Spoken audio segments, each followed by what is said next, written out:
Hey guys, good morning, it's Terrell. I'm gonna try and edit this video to show how this thing performs. Yesterday I posted a video, or maybe it was Saturday, about a $39 grenade launcher, 40mm grenade launcher that I bought from EBairsoft.com. And I finally took it out, shot it in the garage and tested it out, made sure everything worked fine, and it works great. I had to make some adjustments. There were a couple of things that I had to do, and I wanted to make sure that I let you guys know about it so that you know. $39 shipped. Even with the adjustments that I had to make, this is a steal. It is a bargain. You can find them on EBairsoft for $39 shipped. It's the long tan version is all that they had on their website when I ordered mine. I ordered this about 2 weeks ago.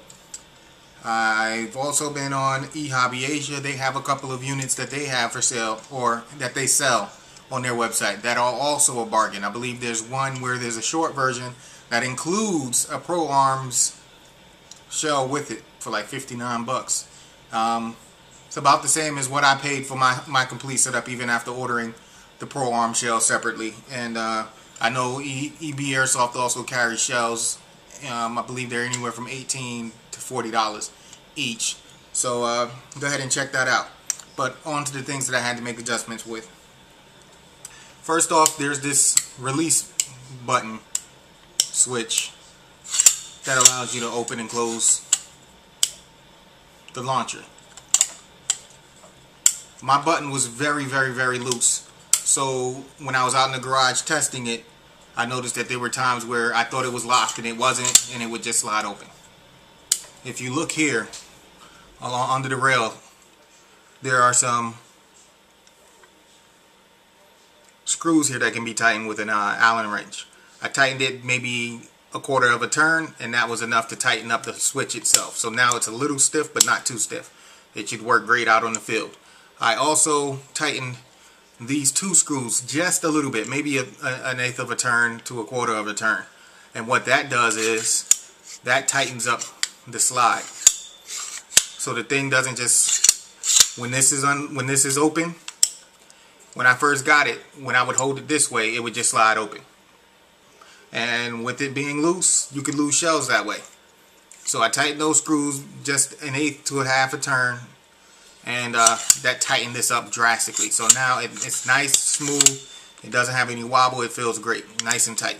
Another thing that I had to make an adjustment on, the firing mechanism. You know, these are very basic. It's basically just an Allen screw into a shaft. It just screws into the shaft. This was very loose. The screw I was able to unscrew by hand. So what I did was I took an Allen wrench and I tightened that up. I held this with a pair of needle nose pliers, held it in place, and tightened it as much as I could. And what that did was, when you're not pressing it, it kept the Allen screw flush. When I had it initially, it would be in a little bit. It would be really loose. So I tightened that up. And what that does is, this feels a lot better. Everything works a little bit better. Also, the fire safety pin. This is the weakest link on this whole mechanism, on this whole setup. And this design is pretty much the same design as all of them that you're going to get. If you push this hard enough, this whole piece will just come out. There is a ball bearing. If you push it hard enough, this will come out. There is a ball bearing inside. That ball bearing goes into two circular grooves on this shaft, and that's what keeps it in place. And that's that causes the click that you feel when you set it to fire and safe. What I did was I took the ball bearing out, and there's a spring that sits under the ball bearing. I pulled the spring out with a needle nose plier and I stretched it just a little bit. So when I put it back in, the ball bearing was pushing more force on the selector pin. So now it clicks into place a little bit better. You still have to be wary of pushing it all the way through, but unless you're really trying to, chances are it won't happen. Those were the things that I changed. You'll see that I added some grip tape on here. That's just something I do because I have tons of grip tape and I get bored, so I do stuff like that. This is the Pro Arms shell. It's a 102 round shell that I got from eHobby. The only reason why I ordered this one from eHobby is because I was ordering other parts from eHobby that they did not have at EBairsoft and other websites here at US retailers. So I was ordering from eHobby and I saw this. I believe it was 23 or 25 bucks. And with all of the other stuff that I got, plus the shipping, I paid the extra $10 for 3 to 5 day shipping. I got the stuff in like 2 days, which was outstanding from Hong Kong all the way here to Florida. So with that is that. And as I mentioned in the other video, when this goes in, when you get to the portion, see how it has the lip? When you get here, it gets tight. It gets really tight.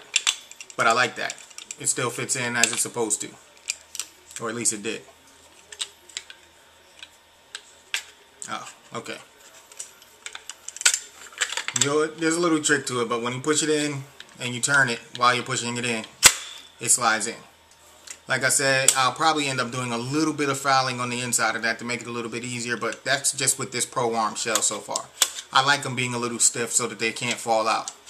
I don't have to go fumbling around to pick it up. So with that installed,